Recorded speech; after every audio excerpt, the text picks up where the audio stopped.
교회의 전통과 하나님께서 우리에게 주신 선한 마음을 쫓아 오전과 오후 계속해서 예배할 수 있도록 은혜 베풀어 주시니 감사합니다. 이 모든 것이 하나님께서 우리에게 주신 복임을 깨달아 전심으로 하나님을 높여드리는 인생 살 수 있도록 우리를 붙들어 주시고 이 예배 가운데 특별히 역사해 주시옵소서. 하나님, 이 가운데 혹시 마음에 메인 것이 있고 두고 온 일들, 돌아가서 해야 할 일들, 우리의 마음을 짓누르는 것들 때문에 어려움 가운데 처한 이들이 있다면 주님 앞에 머리 숙여 나아가오니 주님께서 만져주시고 위로하여 주시고 이 예배를 통해 새 힘 얻도록 주님께서 역사해 주시옵소서. 또한 갈 바를 알지 못한 이들에게 길을 보여주시고 하나님께서 흡족하게 여기시는 인생 살아갈 수 있도록 순간순간 동행하신 하나님 경험케 하여 주시옵소서. 구별하여 제물 드렸사오니 기쁘게 받아 주시옵시고 드린 손길에 하늘의 복을 내려주시고 이 제물을 사용하시어 하나님의 나라를 세워주시고 드린 손길보다 더 크신 하나님의 역사를 목도하게 하여 주시옵소서. 예수님의 이름으로 기도합니다. 아멘. 화면은 제가 넘깁니다. 방송실 한번 확인해 주시고요. 성도님들 혹시 불안하십니까? 아멘입니까? 사람마다 정도의 차이는 있겠지만요, 우리는 자주 불안에 휩싸입니다. 아니, 늘 불안에 시달리는 분들도 많죠. 예수 믿는다고 하면서도 불안을 떨치지 못하는 것 같습니다. 불안이란 모든 인간이 불가피하게 갖는 감정이겠죠. 불안으로부터 완전히 자유로운 사람은 없습니다. 죄로 인해 어그러진 이 현실 세계에서 불안은 자연스러운 것일 수도 있겠죠. 쉽게 말해서 아무리 믿음 좋은 성도라 할지라도 불안으로부터 완전히 자유로울 수는 없다는 거죠. 그렇다면 우리는 이 불안을 신앙의 테두리 안에서 살펴봐야 합니다. 이 불안의 문제를 신앙의 관점에서 바라보고 다뤄야 한다는 거죠. 자, 그럼 이 불안의 문제에 어떻게 대처해야 할지 지금부터 살펴보겠습니다. 우선 불안에 사로잡힌 상태가 하나님이 원하시는 상태는 아니라는 걸 알아야 합니다. 디모데후서 1장 7절 말씀 함께 읽습니다.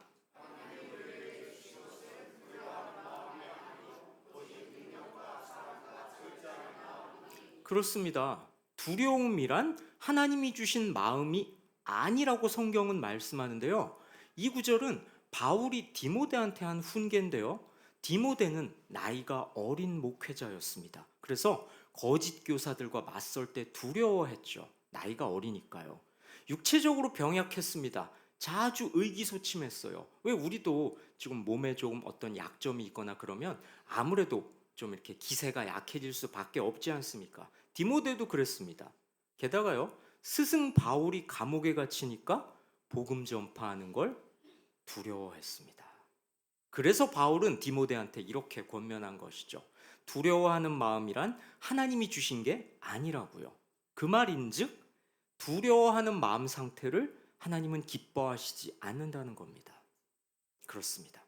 우리가 불안의 문제를 다룰 때는 먼저 이 점을 확실히 짚고 넘어가야 합니다.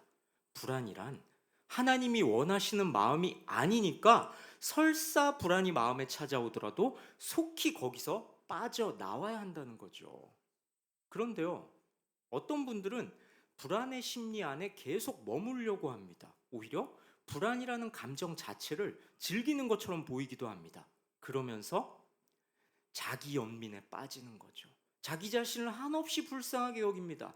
그런 자신을 보면서 묘한 쾌감에 사로잡히는 것, 이런 걸 바로 자기 사랑, 자기 애라고 하죠. 여러분, 이런 심경을 에이, 뭐 저런 사람이 어딨어라고 생각하실지 모르겠지만 의외로 많은 분들이 이 덫에 걸려 있고요. 우리 모두에게는 얼마씩만큼의 자기 사랑, 자기 연민이 있는 것 같습니다. 우울해하는 자기 모습 또는 힘겨워하는 자기 모습을 보면서 스스로 어떠한 이런 미묘한 감정에 빠져서 은근히 그것을 즐기는 거죠. 그러면서 자기 자신을 한없이 사랑합니다. 얼핏 보면 예민하고 감수성이 좋은 괜찮은 성품 같지만요, 아닙니다. 하나님이 별로 기뻐하시지 않는 연약함일 뿐이고요. 어찌 보면 인본주의의 위장된 모습이라고도 할 수 있겠습니다. 불안을 즐기는 감정이 계속되면요, 자기 사랑을 넘어 자기를 우상으로 삼는 일종의 우상숭배로까지 갈 수 있는 거죠. 성도 여러분, 명심하시기 바랍니다. 예수님 제대로 믿는 성도라면 불안이라는 족쇄에 자신을 올가매지 않을 겁니다. 하나님이 주신 감정이 아니니까 속히 박차고 나올 채비를 갖출 겁니다. 자, 그러면 불안이 우리 마음을 엄습할 때 우리는 무엇을 생각해야 할까요? 불안은 문제의 해결책이 아님을 상기해야 합니다. 마태복음 6장 말씀인데요. 함께 읽습니다. 공중의 새를 보라.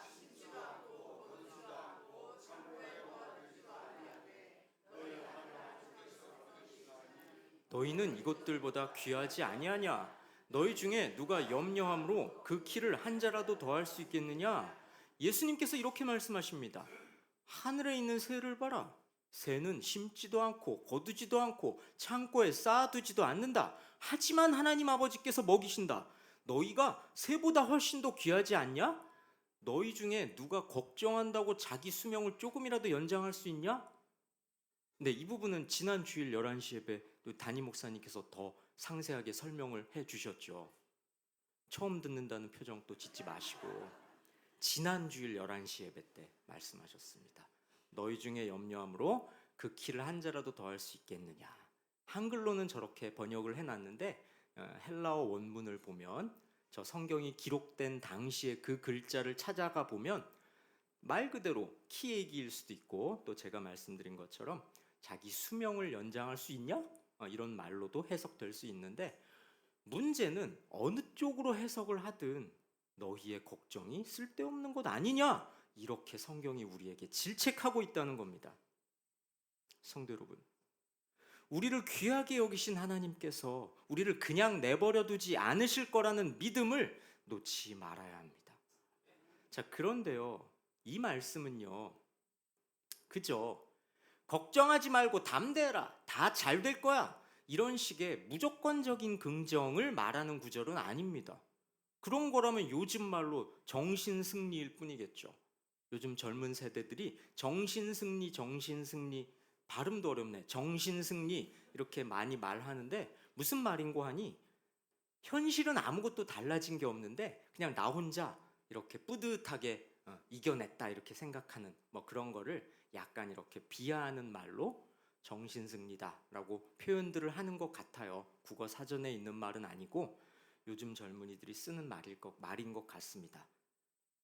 자, 이 구절이 그냥 니들 정신승리라도 거둬라 뭐 그 정도 말씀은 당연히 아니겠죠. 자, 이 구절 앞에 바로 앞에 어떤 구절이 있는지를 봐야 됩니다. 예수님이 무슨 말씀을 하시다가 이 구절이 나왔는지를 봐야 된다는 거죠. 왜 우리도 그렇잖아요. 무슨 대화를 할 때 무슨 말을 하다가 그 말이 나왔는지를 봐야지 그것만 딱 잘라서 이렇게 받아들이면 오해하기 십상이지 않습니까? 자, 이 구절 앞에 바로 이게 있었습니다. 함께 읽습니다. 내 재물이 있는 곳에 네 마음도 있다.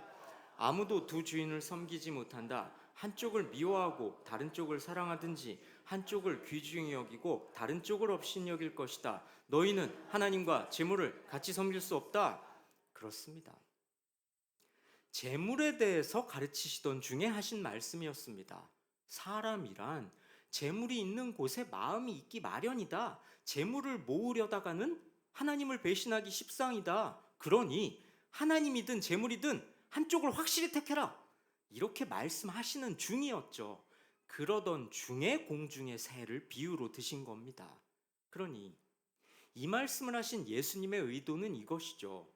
너희가 재물의 마음을 뺏겨서 온통 재물 걱정뿐이구나. 재물이 부족할까봐 불안하구나. 하지만 그런다고 너희 상황이 달라지겠냐? 하나님께서는 너희를 귀하게 여기신다. 그러니 재물이 아니라 하나님께 마음을 둬라. 재물이 먹여 살리는 게 아니라 하나님께서 먹여 살리심을 경험해라. 성도 여러분, 혹시 재물 걱정으로 불안하십니까? 하나님의 돌보심을 신뢰하시기 바랍니다. 전적으로 하나님을 의지하고 디모데처럼 하나님의 사명을 감당할 때 하나님께서 필요한 걸 채워주시는 놀라운 경험을 하시게 될 줄 믿으시기 바랍니다. 베드로도 이렇게 옹기했습니다. 함께 읽습니다. 너희 염려를 다 주께 맡기라. 이는 그가 너희를 돌보심이라. 주님을 신뢰하며 염려를 다 주님께 맡기는 자만이 하나님의 돌보심을 경험할 수 있습니다. 하나님이 아닌 다른 것들로 문제를 해결하려 들고 다른 것들로 불안을 감추려 한다면 그것들이 망할 때 함께 망하게 될 겁니다. 성도 여러분, 이 사실을 명심하시기 바랍니다. 자, 그렇다면 혹시 이렇게 반문하고 싶으신지도 모르겠네요. 아니, 설교제 양반, 돈 걱정하지 말라, 하나님께 맡겨라 그러는데 돈 없이 살 수 없는데 돈 걱정 안 하면 대체 뭘 걱정해야 한다는 거야? 이렇게 반문하고 싶으실 수도 있겠습니다. 그런데요, 정말로 걱정해야 할 건 하나님과 멀어지는 겁니다. 성도 여러분, 모든 걸 다 얻을지라도 하나님을 잃는다면 그게 다 무슨 소용이 있겠습니까? 시편 기자는 이렇게 노래합니다. 시편 43편 말씀인데요, 함께 읽습니다. 내 영혼아, 내가 어찌하여 낙심하며 어찌하여 내 속에서 불안해하는가? 너는 하나님께 소망을 두라. 그가 나타나 도우심으로 말미암아 내 하나님을 여전히 찬송하리로다. 아까 불렀던 찬송이죠? 자기 스스로에게, 이 시편 기자가 말입니다. 자기 스스로에게 이렇게 말합니다. 어째서 낙심하며 어째서 불안해하느냐? 그러면서 하나님께 소망을 두라고 합니다. 왜요? 하나님께서 나타나서 도와주실 거니까요. 그걸 믿고 불안한 상황 중에서도 흔들림 없이 하나님을 찬송하라, 이렇게 스스로 다짐합니다. 그렇습니다. 불안에 휩싸여 어찌할 바를 모르는 사람은요, 하나님께 소망을 두지 않는 사람입니다. 말이 거창한데요, 쉽게 말해서 하나님을 믿지 않는 사람이라는 겁니다. 하나님을 제대로 믿는 사람이라면 하나님께서 도와주실 것을 믿고 불안한 상황을 극복해낼 겁니다. 그러니까요, 우리가 정말로 불안해야 할 건 돈이 부족한 것, 내 일이 내 뜻대로 안 되는 것, 내 꿈을 이루지 못하는 게 아니라 하나님과 멀어지는 겁니다. 하나님과 멀어지는 거야말로 모든 걸 잃어버리는 거고 패망의 지름길이니까요. 사랑하는 성도 여러분, 자녀들 때문에 걱정이십니까? 내 자녀가, 내 사랑하는 내 새끼가 번듯한 직장 못 들어갈까 봐, 이 각박한 세상에 그래도 그럴듯하게 월급 받을 수 있는 그런 곳에 못 들어갈까 봐 걱정이십니까? 그렇게 살다가 변변한 배우자도 못 만날까 봐 그렇게 나보고 뒷바라지 늦게까지 하라는 거야? 뭐야? 이 녀석 빨리 출가하지. 이런 여러 가지 걱정으로 마음이 어려우십니까? 여러분, 여러분의 자녀가 예배에 나오지 않는 걸 걱정하셔야 합니다. 여러분, 이 사실을 믿음으로 받아들이시기 바랍니다. 놀랍게도요, 학부모님들께서 내 자녀 신앙 걱정은 안 하고 내 자녀 성적 걱정, 내 자녀 취업 걱정, 내 자녀 배우자 걱정, 저놈 저거 사랑구실 하면서 떵떵거리고 큰 차 타고 살 수 있으려나? 이 걱정에 마음이 사로잡혀 있는 모습을 많이 봅니다. 저는 이게 정상적인 상황이라고 생각하지는 않습니다. 성도 여러분, 하나님과 멀어지는 거야말로 모든 걸 잃어버리는 거고 패망의 지름길임을 믿으시기 바랍니다. 하나님과 친밀한 관계를 회복할 때 나를 불안하게 만들어 왔던 것들이 별 문제가 아니었음을 깨닫게 됩니다. 이 사실을 믿으시기 바랍니다. 여러분, 걸핏하면 전능하신 하나님 이렇게 입으로 외치고 찬송하지 않습니까? 전능하시다는 게 뭡니까? 불가능이 없으시다는 분이죠. 불가능이 없으신 전능하신 하나님을 믿는다고 입으로 노래하면서 내 자녀의 앞길 인도해 주실 것을 믿지 못하십니까? 그것을 믿으신다면 내 자녀의 신앙부터 다독여서 챙기든 두드려 패서 챙기시든 하셔야 합니다. 자, 다시 불안으로 돌아갈까요? 불안이 우리 마음을 엄습할 때 우리가 생각해야 할 것이 한 가지 더 있습니다. 그건 바로 불안의 원인이 무엇인가? 스스로에게 물어봐야 한다는 겁니다. 내가 지금 왜 불안한 거지? 이렇게 자문해 봐야 한다는 거죠. 정직하게. 불안의 내 마음을 이렇게 송두리째 덜어내 주기 전에 내가 지금 왜 불안한 걸까? 이걸 스스로에게 물어보시기 바랍니다. 불안이란 말입니다. 내가 원하는 바대로 되지 않을 것 같은 마음에서 비롯되는 겁니다. 그렇죠? 가난해질까봐, 건강을 잃을까봐, 인간관계가 끊어질까봐, 평판이 나빠질까봐, 그래서 불안한 거 아닙니까? 자, 뭐 어저께 그저께 청년부 수련회를 갔다 왔는데요. 우리 청년들이 목사님 이거 설교 때 말하지 마세요 그랬는데 말하고 싶어졌어요. 막상 나오니까 또 마음이 변하네요. 또 지금 시간이 너무 많이 남았어. 제가 생각한 페이스보다 너무 빨라서요. 뭐 딴 건 아니고요. 이제 물놀이를 하는데 제가 이 말을 하는 것이 한편으로는 굉장히 죄송스럽습니다. 아까 기도자께서도 이야기, 기도 때 언급하셨는데 큰 비가 와서 정말 큰 어려움을 겪으신 분들도 계시지 않습니까? 아마 그 피해가 아직까지 수습이 잘 안 되었을 겁니다. 우리 성도님들 중에서도 이렇게 어려움을 겪고 계시기도 하지요. 이제 그 와중에 이런 말 한다는 건 너무나 사실은 좀 죄송스러운데 비가 많이 오니까 계곡 물살은 정말 세더라고요. 저희가 가평에 갔는데 그래도 제가 성인 남자 아니겠습니까? 그냥 이렇게 서 있는데 계속 뒤로 밀려나요. 제가 강단이 경박해질까봐 흉내는 안 내겠습니다만 두 발을 땅에 붙이고 서 있는데 계속 그냥 뒤로 밀려갑니다. 아마 어떻게 조치를 취하지 않으면 약간 느리게 걷는 정도 속도로 이렇게 밀릴 정도로 물살이 셌어요. 그러니 얼마나 재미있었겠습니까? 그 물놀이가. 또 물놀이의 꽃은 이렇게 형제들이 자매를 빠뜨리고 골려주는 게 또 재미 아닙니까? 그 맛에 다 수련회 가고 하는 거 아닙니까? 또 노 목사가 가만히 있지 않았죠. 그래서 우리 자매들 이렇게 빠뜨리고 그것도 웃겨. 어차피 물에 들어가려고 물에 저주로 입고 왔는데 뭘 안 들어가겠다는 거야? 왜 버티는 거야? 왜? 순순히 몸을 맡겼으면 피차 힘들지 않고 얼마나 좋아.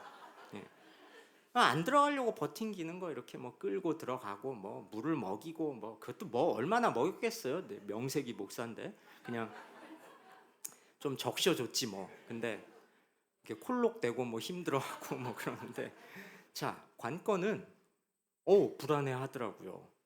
근데 사실 저도 발 담궜을 때는 살짝 불안했어요. 목사가 수영을 못하진 않는데 이거 방심하다간 잘못될 수도 있겠다라는 생각을 조금 했습니다. 그러니 아무래도 이 여성들은 조금 더 불안이 크잖아요. 불안해 하더라고요. 그래서 물놀이 다 끝나고 나중에 또 나눔 시간에 야 너희들 불안했지? 하니까 불안했다고 하는 것 같더라고요. 그런데 이거 왜 불안합니까? 여러분 생각해 보십시오. 아무렴 그렇게 사람도 많은 계곡에서 봉변이 일어날 리는 없잖아요. 게다가 또 잡아주는 사람이 있고 또 저만 있던 것도 아닙니다. 사실은 이렇게 말하니까 저만 자매들을 골렸다고 생각하시는데 이놈들 다 저기 한패였어요. 지들도 재밌게.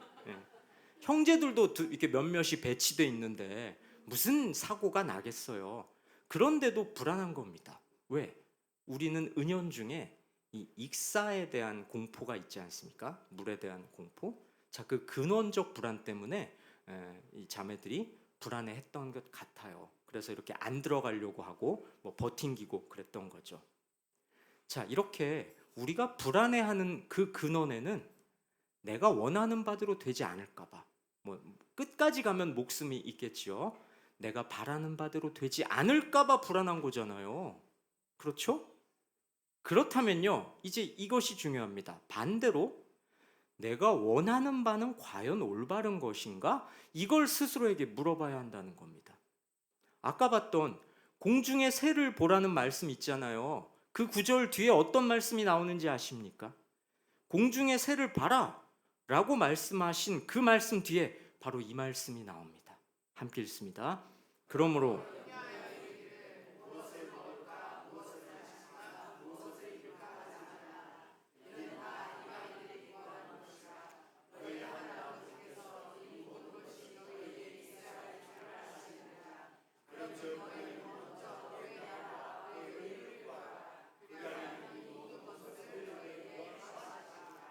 무엇을 먹을까, 무엇을 마실까, 무엇을 입을까 걱정하는 건 이방인, 다시 말해 하나님을 안 믿는 사람들이나 하는 거라고 하십니다.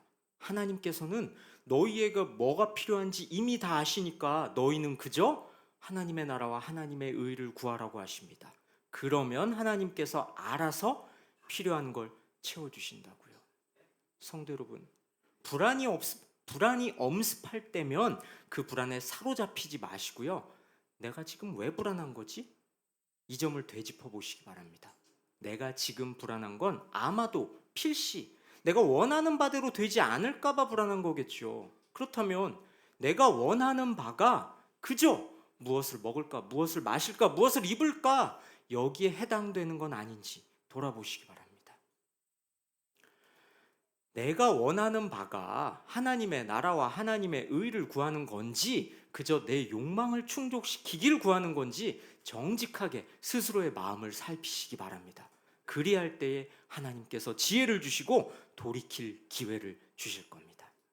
자, 그런데요, 불안에 대해서 아주 흥미로운 에피소드가 성경에 있습니다. 여호수아 당시 일인데요, 하나님의 것을 도둑질한 자가 있었습니다. 아간이라는 자가요, 하나님께 온전히 바쳐야 할 물건을 몰래 빼돌렸는데요, 하나님께서는 이스라엘 백성들에게 진노하시죠. 그러시면서 누가 도둑질을 했는지 친히 알려주겠다고 하십니다. 이스라엘 백성들은 아직 모르는 상태고요, 하나님께서 알려주겠다고 하시는데요, 어떻게? 제비 뽑아 걸리는 자가 물건을 훔친 자니까 그 자를 불태워 죽이라고 하시죠. 그런데요, 제비 뽑기 하는 과정이 아주 흥미롭습니다. 이스라엘 백성 전체가 제비를 뽑아서 한 번에 아간이 딱 걸린 게 아니고요, 처음에는 아간이 속한 지파가 뽑히고 그 중에서 제비를 뽑으니까 아간 가문이 뽑히고 그 중에서 또 제비를 뽑으니까 아간의 가족들이 뽑히고 아간 가족들 중에서 제비를 뽑으니까 남자들이 뽑히고 그 중에서 또 제비를 뽑으니까 마침내 아간이 뽑히게 됐죠. 이 내용을 말씀으로 볼까요? 함께 읽어봅니다. 이에 여호수아가 아침 일찍 일어나서 이스라엘을 그의 지파대로 가까이 나오게 하였더니 유다 지파가 뽑혔고 유다 족속을 가까이 나오게 하였더니 세라 족속이 뽑혔고 세라 족속의 각 남자를 가까이 나오게 하였더니 삽디가 뽑혔고 삽디의 가족 각 남자를 가까이 나오게 하였더니 유다 지파 세라의 증손이요 삽디의 손자요 갈미의 아들인 아간이 뽑혔더라. 여러분, 이상하지 않습니까? 이스라엘 백성 전체가 제비를 뽑을 때 딱 한 번에 아간이 걸리게끔 하실 수도 있었을 텐데 왜 이렇게 순차적으로 조금씩 범위를 좁혀간 끝에 뽑히게 하신 걸까요? 생각해 보세요. 조금씩 자신을 향해 범위가 좁혀질 때 아간은 얼마나 불안했을까요? 자신이 속한 유다 지파가 뽑히고 이어서 그 중에서 세라 족속이 뽑힐 때 정말 불안하면서도 한편으로는 설마 하기도 했을 겁니다. 그렇습니다. 이 제비 뽑기 과정에 하나님의 마음이 담겨 있었던 겁니다. 어떤 마음? 아간이 자신의 죄를 자복하고 하나님께 용서를 구하기를 바라시는 마음이죠. 아간은 말입니다, 자신을 향해 하나님의 포위망이 좁혀들 때 실토하고 이제라도 용서를 구하고 싶은 마음이 들기도 했을 겁니다. 그런데 왜 자복하지 않고 끝까지 버텼을까요? 마음 한편으로 자신이 빼돌린 좋은 물건들이 생각났기 때문일 겁니다. 이것만 손에 쥐고 있으면 평생을 풍족하게 지낼 수 있으리라. 불안한 와중에도 이 생각 때문에 자복할 기회를 놓친 거죠. 아간을 향해 포위망을 좁혀가신 하나님, 그 하나님이 원하신 건 아간을 죽이는 게 아니라 이제라도 돌이키길 원하신 겁니다. 제비 뽑는 과정에 불안이 엄습할 때 아간이 그제서라도 회개하길 원하신 거죠. 아간이 회복되기를 바라신 겁니다. 아간은요, 불안감이 엄습해오고 계속해서 더해지는 과정 중에 하나님의 그 깊은 뜻을 알았어야 했던 겁니다. 불안에 대해서 흥미로운 에피소드가 또 하나 있는데요, 가룟 유다라는 예수님의 제자에 관한 일입니다. 예수님께서 붙잡히시기 전에요, 12명의 제자들과 함께 유월절 식사를 하십니다. 아마도요, 식사 분위기는 좋았을 겁니다. 하하, 껄껄 웃으면서 즐겁게 식사를 했겠죠. 그런데 느닷없이 예수님이 이런 말씀을 하십니다. 함께 있습니다. 그들이 먹을 때 이르시되 내가 진실로 너희에게 이르노니 너희 중에 한 사람이 나를 팔리라 하시니. 이게 무슨 말씀입니까? 예수님의 12제자, 예수님의 최측근 멤버들 아닙니까? 그 중에 한 명이 예수님을 배신하고 팔아넘길 거라뇨. 게다가 한참 분위기 좋을 때 막 만난 유월절 식사를 먹고 있는데 이게 무슨 뚱딴지 같은 말씀입니까? 이 말씀에 제자들은 이렇게 반응합니다. 함께 읽습니다. 그들이 몹시 근심하여 각각 여짜오되 주여 나는 아니지요. 저마다 자기는 아닐 거라고 합니다. 성도 여러분, 이때 유다의 심정은 어땠을까요? 몹시 불안하지 않았을까요? 스승님이 나를 지목하면 어떡하지? 이 중에 한 사람이 나를 팔 거다 라고 해놓고 이 녀석이다. 이러면 어떡하지? 베드로 저 친구 성격도 다혈질이고 보니까 칼도 갖고 있던데 이 자리에서 나한테 해코지하면 어떡하지? 이런 불안감이 들지 않았을까요? 그런데요, 예수님은 한술 더 뜨십니다. 함께 읽습니다. 대답하여 이르시되 나와 함께 그릇에 손을 넣는 그가 나를 팔리라. 저 그릇은요, 떡을 찍어 먹는 소스 그릇이었던 것 같은데요, 유다도 그 그릇에 담긴 소스를 찍어 먹었던 거죠. 예수님은 유다를 지목하진 않으셨지만 우회적으로 말씀하신 겁니다. 누구한테? 장본인 유다한테. 왜? 무슨 이유로? 이제라도 양심의 가책을 느끼고 자신의 잘못을 뉘우치라고, 하려던 일 멈추라고. 유다는 얼마나 불안했을까요? 스승님이 내 속내를 다 알고 있는 거 아니야? 아니 어쩌면 이 친구들도 다 알고 있을지도 몰라. 내가 어떻게 하나 보려고 지금 연기들 하고 있는 거 아니야? 이런 불안감이 엄습하지 않았을까요? 유다는요, 이때라도 가던 길 멈춰야 했습니다. 예수님은요, 유다를 바로 잡으시려고 굉장히 애쓰셨습니다. 이렇게까지 하실 정도였죠. 함께 읽습니다. 예수께서 대답하시되 내가 떡 한 조각을 적셔다 주는 자가 그니라 하시고 곧 한 조각을 적셔서 가롯 시몬의 아들 유다에게 주시니. 떡 한 조각을 소스에 찍어서 유다한테 주시면서요, 내가 떡을 주는 사람이 날 배신할 거다, 이렇게 말씀하시죠. 예수님은요, 엇나가 버린 제자 유다, 그놈을 바른 길로 되돌려 놓으시려고 끝까지 애를 쓰셨습니다. 유다는 이제라도 돌이켜야 했습니다. 이제라도 예수님 앞에 무릎 꿇고 자기 죄를 실토하면서 용서를 구해야 했죠. 하지만 유다는 그러지 않았습니다. 자기에게 주어진 기회, 회개할 기회를 발로 차버렸죠. 그 회개할 기회란 불안이라는 감정을 통해 유다에게 주어졌다는 점을 우리는 눈여겨볼 필요가 있습니다. 성도 여러분, 불안이 갖는 긍정적 측면이 있다면 바로 이 점이라고 할 수 있겠습니다. 불안이란 말입니다, 나의 잘못을 돌이킬 기회를 알려주는 신호일 수도 있습니다. 하나님을 찾으라고 주신 기회일 수도 있다는 거죠.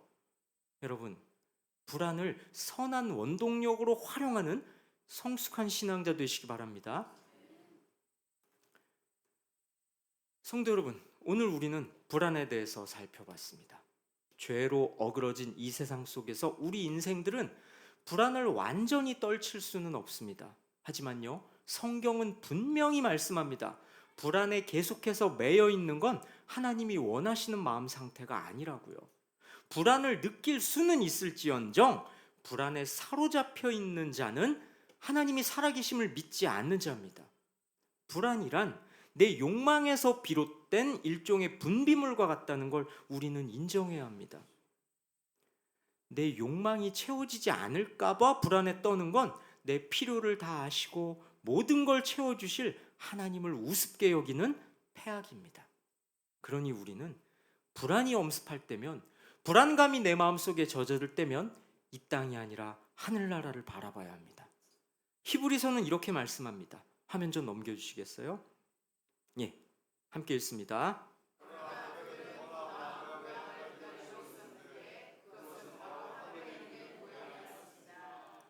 불안으로부터 완전히 자유로운 곳이란 우리 인생이 끝날 때까지 없습니다. 그러니 우리가 소망해야 할 건 이 땅이 아니라 우리가 마침내 가야 할 하늘나라입니다. 그곳을 소망하며 불안을 이겨내는 것이 믿음이자 참 성도의 모습입니다. 오늘 말씀을 가슴에 새기시고 불안에 사로잡혀 하나님과 등을 지는 어리석은 자가 아니라 천국을 향한 소망으로 불안을 넉넉히 이겨내는 믿음의 사람으로 살아가시길 주님의 이름으로 권면하고 축원합니다. 우리 함께 찬양하시고 기도하십시다. 내 영혼아, 내가 어찌하여 낭망하